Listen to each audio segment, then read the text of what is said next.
Hello, this is Robert Radford with 50 Years of Chess. I have another game for you today.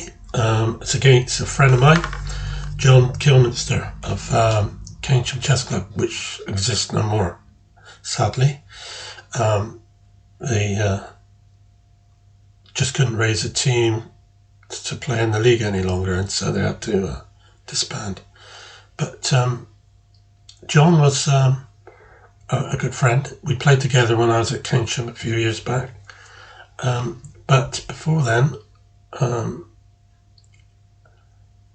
I returned there, John was doing quite well for himself over the last few seasons. His grade had gone up and dropped a little bit.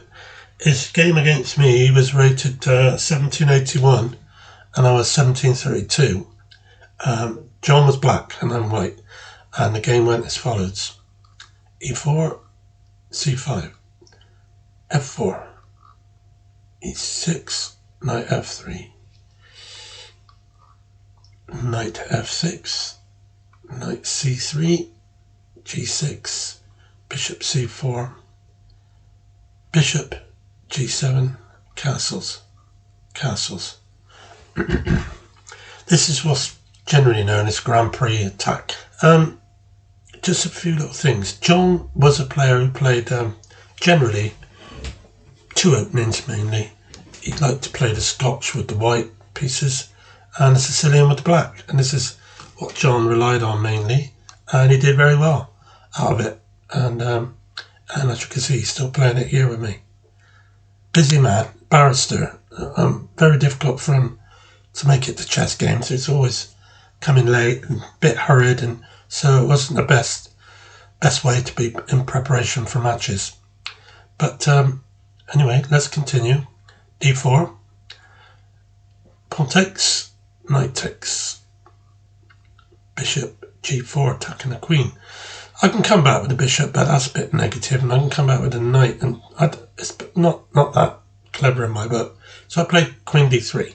This way I can carry on my development without having to take a backward step. So he played knight c6, which is a good move, but I took it off because I didn't want him going b4 and things like that, knight to b4.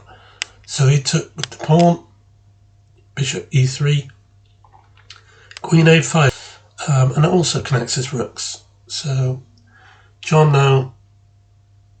I played rook e8, and then John played d5.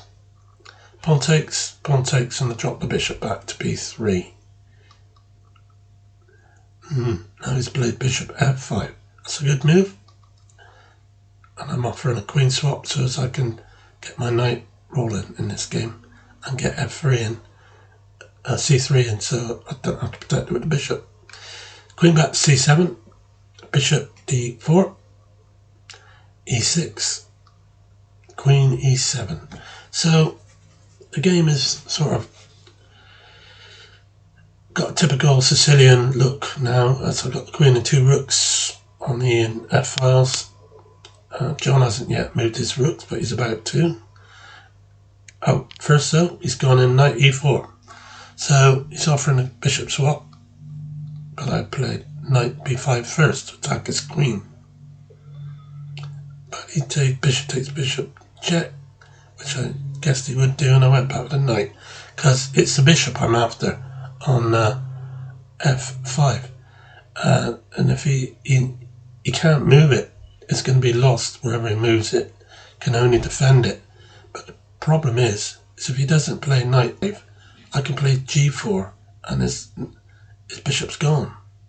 But John missed this move. Sadly, he missed the move, and it was a blunder.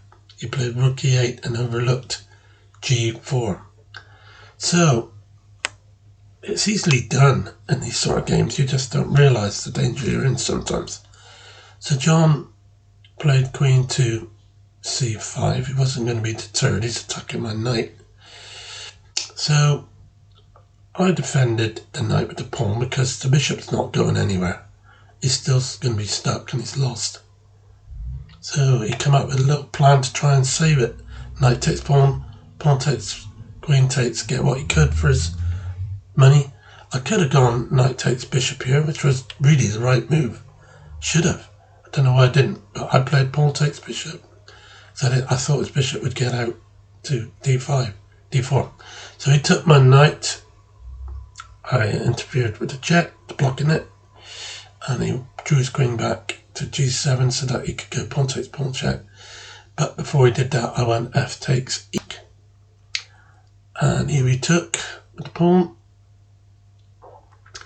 And now I played rook d5. I'm going to concentrate on that weak e pawn, backward e pawn.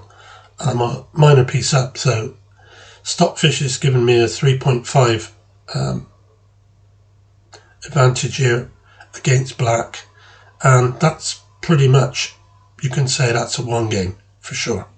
The game's won, but like I've always said, the game isn't won until you know how to win a one endgame.